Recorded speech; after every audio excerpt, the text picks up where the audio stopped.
você está desconfiado de que uma banda não pode fazer sucesso sem um membro original, como é o caso dos que criticam Sepultura sem os irmãos Cavaleira, saiba que é possível ainda manter esse nível de popularidade, e não faltam exceções, e raríssimas, que mantêm o nível, como é o caso da Ginger, do próprio Sepultura, do Judas Priest e do Opeth. Mas aí fica uma pergunta em que talvez você não saiba da resposta. Quem são os reais fundadores dessas bandas?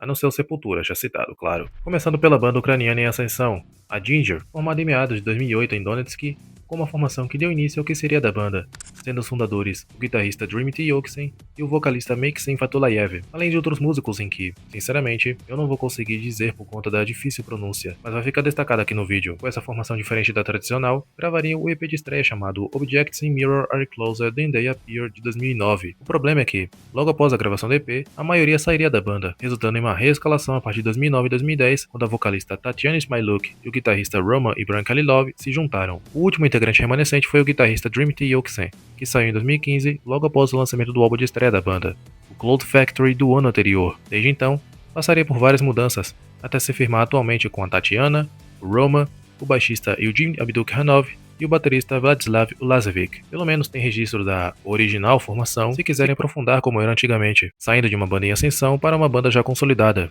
E, como já falado no vídeo, um clássico exemplo de que pode sim se estruturar sem os reais integrantes. Formada em 1984 em Belo Horizonte pelos irmãos Cavaleira, Max e Igor, acabaria tendo mudanças repentinas, até se firmarem com o baixista Paulo Júnior, em que estaria presente até os dias de hoje sem troca, mas lembrando que não estava na banda desde o começo, e temporariamente com o vocalista e guitarrista Wagner Anticrat Lamounier, que sairia e depois formaria a influente banda de death black metal, o Sarcófago. Com a entrada do guitarrista Jairo Guedes, o quarteto gravaria o EP Bestial Devastation em 1985 e o álbum de estreia da banda, o Morbid Visions, do ano posterior. A era da formação clássica surgiria em meados de 1987, quando Jairo foi substituído pelo guitarrista Andreas Kisser, registrando álbuns que marcariam a história do metal brasileiro, até chegarmos em 1996, depois do lançamento do icônico álbum Roots, em que Max sairia após desentendimentos, sendo substituído pelo vocalista Derek Green, que permanece até os dias de hoje. Pelo lado do Max, formaria uma outra banda inegavelmente influente, o Soulfly, em contraste com seu irmão,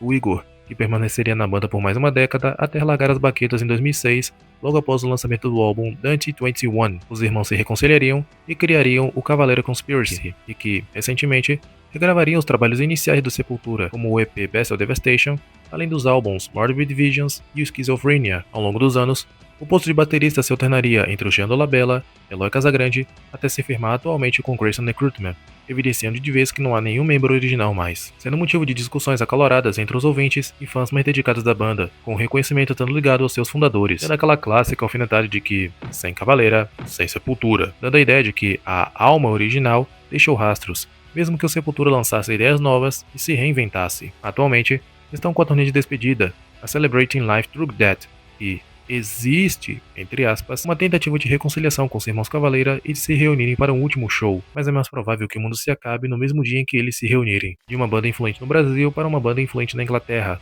em que esse é considerado uma das histórias mais confusas sobre se hoje contém membros originais ou não, que é o caso do Judas Priest, formado em 1969 com uma formação completamente diferente, com o vocalista Al Atkins, o baixista Brian Steppenhill, o guitarrista John Perry e o baterista John Partridge. Já a musicalidade também não é de ser convencional, voltada para o blues e rock, em inegável contraste com o heavy metal que ficaria popular. Só que não deu tempo nem de gravar alguma coisa e rapidamente se desfez, com os integrantes saindo, e o destino foi que a banda ficasse por um período inativo por volta de 1970. Meses depois, após ver uma banda ensaiar sem vocalista, Al Atkins decidiu se juntar ao grupo e acabou adotando o nome da banda. Esses caras eram o guitarrista K.K. Downey, o baixista Ian Hill e o baterista John Ellis. O posto de baterista ficaria em constante mudança até se firmar temporariamente com o John Hank em 73. Já o Al Atkins seria substituído pelo Rob Halford no mesmo ano, e futuramente viria a ser uma das maiores vozes do metal, além da entrada do guitarrista Glenn Tipton no ano seguinte, consolidando o que viria a ser o Judas Priest. Resumindo, não sobrou nenhum membro original antes mesmo do álbum de estreia lá em 1974, e mesmo que Ian Hill seja considerado o único membro original remanescente devido à trajetória desde 1970,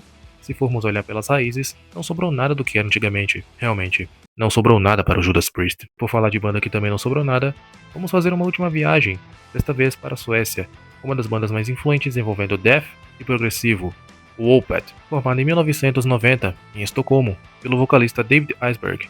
além de outros músicos que vão estar destacados aqui no vídeo. Só que não chegaram a gravar material por muito tempo quando o Iceberg convidou o então novato Michael Arkerfeld para ser o baixista, sem o consentimento dos outros integrantes, resultando nas saídas em massa, e apenas Iceberg e Arkerfeld ficaram. Com o passar de várias reestabilizações na banda, Iceberg meteu o pé em 1992 com a justificativa de diferenças criativas. Com a saída de literalmente todo mundo, Arkerfeld não tinha muito o que fazer a não ser tomar as rédeas e os rumos da banda, mesmo que não os considerassem um membro fundador, assumindo guitarra e vocais naquele mesmo ano. Desde o álbum de estreia até o atual, sempre tiveram trocas de guitarristas, baixistas, bateristas e tecladistas, mas apenas o Arkerfeld permanece como estável, ficando claro que do line-up original não sobrou mais. Atualmente, a formação está com Arkerfeld, Fredrik Eikson como guitarrista, Martin Mendes como baixista, Valtteri Väyrynen como baterista e Joakim Svalberg como tecladista. Formação essa que gravou o mais recente trabalho, o The Last Will and Testament, em 2024. Mais uma banda que também não sobrou nada antes mesmo do álbum de estreia. Mas o questionamento que fica é, por que essas bandas permanecem ativas mesmo sem os membros originais? Apesar das diferenças criativas, desentendimentos e direções artísticas serem um obstáculo difícil de ser enfrentado, Ginger, Sepultura,